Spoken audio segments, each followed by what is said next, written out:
कह देते हैं। परेशान तो रहूंगा ना पार्वती, आखिर एक बेटी का बाप जो ठहरा। पार्वती, अब उसके हाथ पीले करने का समय आ गया है। पर हमारी आनंदी तो अभी सिर्फ 9 साल की है। अभी तो उसके पढ़ने लिखने और खेलने कूदने के दिन हैं। देख पार्वती, लड़कियां पराया धन होती है और जितना जल्दी इन्हें घर से विदा कर दे उतना अच्छा है।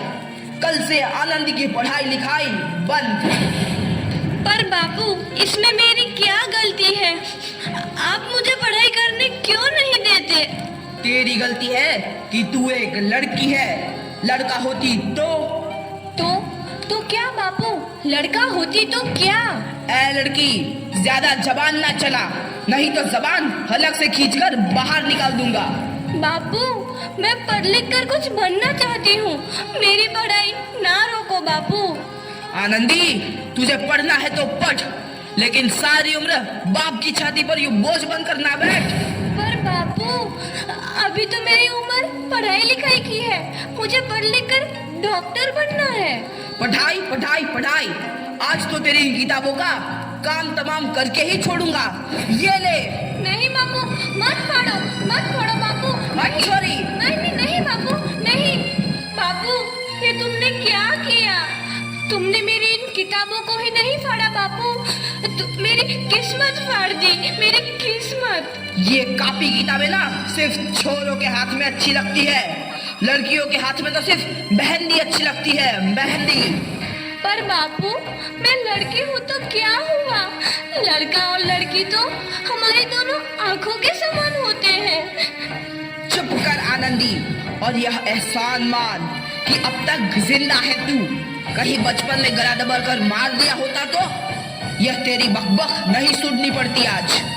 पर बापू, मुझे चूल्हा जलाना अच्छा ना लगे है। देख छोरी, जितना जल्दी हो तू चूल्हा जलाना सीख ले, उतना ही अच्छा है तेरे लिए। और हाँ, तेरा ब्याह तो होगा, वो भी कल के कल। अबला जीवन है तुम्हारी यही कहानी। आंचल में है दूध और आंखों में है पानी। मुझे माफ कर दे बेटी, तेरे बापू के जिद के आगे मेरी एक न चलेगी। माफ कर दे बेटी, मुझे माफ कर दे। इस प्रकार मात्र 9 वर्ष की छोटी उम्र में आनंदी का विवाह गोपाल राव जोशी से हो गया। बाल विवाह एक सामाजिक कुरीति है और इस कुप्रथा का शिकार होना पड़ा आनंदी को। 5 वर्ष बाद आनंदी 14 साल की हो गई है। उसके घर एक शिशु ने जन्म लिया है। देखते हैं आगे क्या हो। देखिए ना, इसे क्या हो गया है? इसका माथा तो अंगार की तरह तप रहा है। इसे तो बहुत तेज बुखार है। आप बिना कुछ भी बोलते हैं, दीजिए मुझे। माधव, माधव, जल्दी से वैद्य जी को बुला के लाओ। जी, अभी बुला के लाता हूँ। ये तुम क्या कर रही हो आनंदी? भगवान की विभूति लगा रही हूँ। बस करो आनंदी, ये सब अंधविश्वास है। अरे आप यकीन तो कीजिए, भगवान की कृपा से इसका माथा ठंडा हो रहा है और बुखार भी उतर गया है ना बाबू? देखिए, दीजिए मुझे। उठो बाबू, आंखें खोलो, तुम्हें तुम्हारी माँ बुला रही है। आंखें खोलो, देखिए ना इसे क्या हो गया है। आंखें भी नहीं खोल रहा। आंखें खोलो बेटा। आप चुप क्यों है? आंखें खोलो बेटा, आंखें खोलो। आनंदी, हमारा बेटा कभी आंखें नहीं खोलेगा। नहीं, ऐसा नहीं हो सकता। मेरे बेटे को मुझसे कोई नहीं छीन सकता, कोई नहीं छीन सकता। पागल मत बनो आनंदी। माधव, माधव, आनंदी, बंद करो ये पागलपन। भगवान ने मेरा बच्चा छीन लिया। भगवान ने नहीं, तुम्हारी अशिक्षा और अंधविश्वास ने तुम्हारा बच्चा छीना है। अगर तुम पढ़ी लिखी होती तो आज हमारा शिशु जीवित होता। तुम अनपढ़ थे आनंदी, अनपढ़। नहीं, अब मैं अनपढ़ नहीं रहूंगी। नहीं रहूंगी मैं अनपढ़। मैं पढ़ूंगी ताकि कल किसी और आनंदी को इलाज के अभाव में अपना बच्चा ना खोना पड़े। शाबाश आनंदी, और यही तुम्हारे अपराध के लिए प्रायश्चित भी है। हमसे बिखर तू है नदी। आनंदी, तुम्हारी 12वीं का परिणाम आ गया है। तुमने पूरे कॉलेज में प्रथम स्थान अर्जित किया है। दिल खुश जहां तेरी तो आनंदी, तुम्हारी मेहनत रंग लाई है। तुम्हें शिक्षा वृत्ति मिली है। ये लो तुम्हारे अमेरिका जाने की टिकट। मुझे शिक्षा वृत्ति मिल गई। मैं अमेरिका जा रही हूँ, पर ये सब मैं अकेले कैसे कर पाऊंगी? आनंदी, अपने आप को इतना कमजोर क्यों समझ रही हो?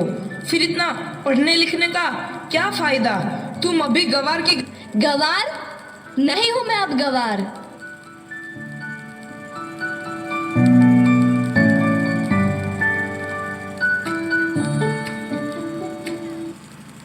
तो इस प्रकार 7 अप्रैल 1883 को आनंदी अमेरिका के पेंसिल्वेनिया के लिए रवाना हुई और 3 साल बाद उन्होंने डॉक्टर ऑफ मेडिसिन की उपाधि प्राप्त कर ली। इधर आनंदी के पिता की तबीयत बहुत खराब है। आगे क्या होता है देखते हैं। लगता है अब मेरे जाने का समय आ चुका है। अब मैं नहीं बचूंगा। ऐसा मत बोलो। शहर के सिटी हॉस्पिटल में अमेरिका से डिग्री लेकर कोई बड़ा डॉक्टर आया है। एक बार वहां चलकर दिखा लेते हैं। हाँ, सही बोला भैया। कम से कम दिल को तसल्ली तो मिल जाएगी। हाँ हाँ, चलो चलो जल्दी हॉस्पिटल चलते हैं।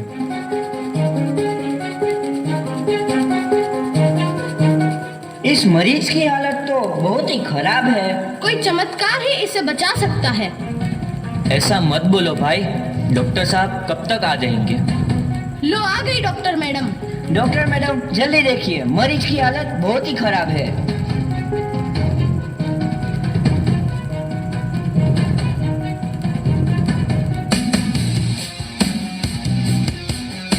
अब आप बिल्कुल ठीक हैं। मौत के मुंह से आपको बचाया है डॉक्टर मैडम ने। डॉक्टर साहब ने मुझे बचा लिया। मुझे मिलना है डॉक्टर साहब से। डॉक्टर साहब नहीं, डॉक्टर मैडम बोलो। डॉक्टर मैडम, उन्होंने ही तुम्हें जीवन दान दिया है। लो आ गई डॉक्टर मैडम, मिल लो उनसे।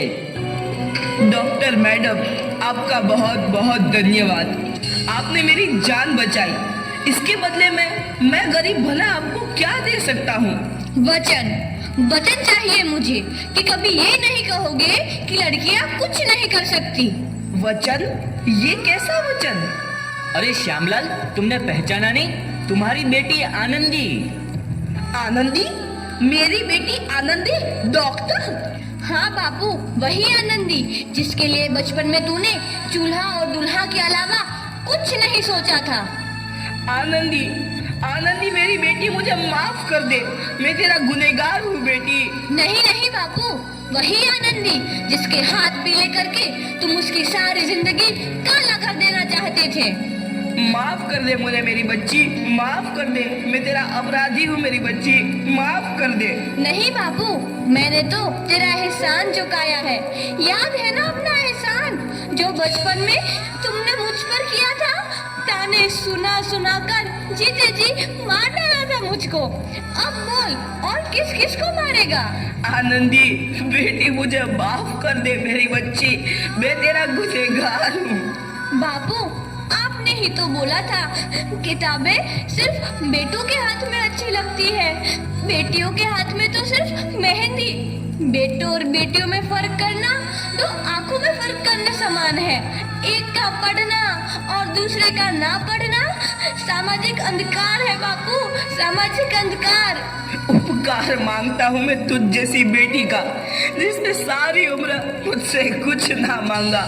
मांगा तो सिर्फ बराबरी का दर्जा। वरना सच तो यह है कि मैं तेरी माफी के लायक भी ना हूँ। मुझ जैसा बाप तेरी बराबरी कर सके उसके मैं लायक भी ना हूँ मेरी बेटी, मैं लायक भी ना हूँ। अपने बापू को क्या माफ नहीं करोगी आनंदी? माफ कर दो आनंदी, माफ कर दो। सुबह का भूला यदि शाम को घर लौट आए तो उसे भूला नहीं कहते। बापू, तो इस प्रकार आनंदीबाई जोशी ने अपनी मेहनत और अटूट इरादे से न केवल भारत की पहली महिला डॉक्टर बनी, बल्कि आगे चल के उन लड़कियों के लिए सुनहरा रास्ता दिखा गई जो जीवन में कुछ करना चाहती थी।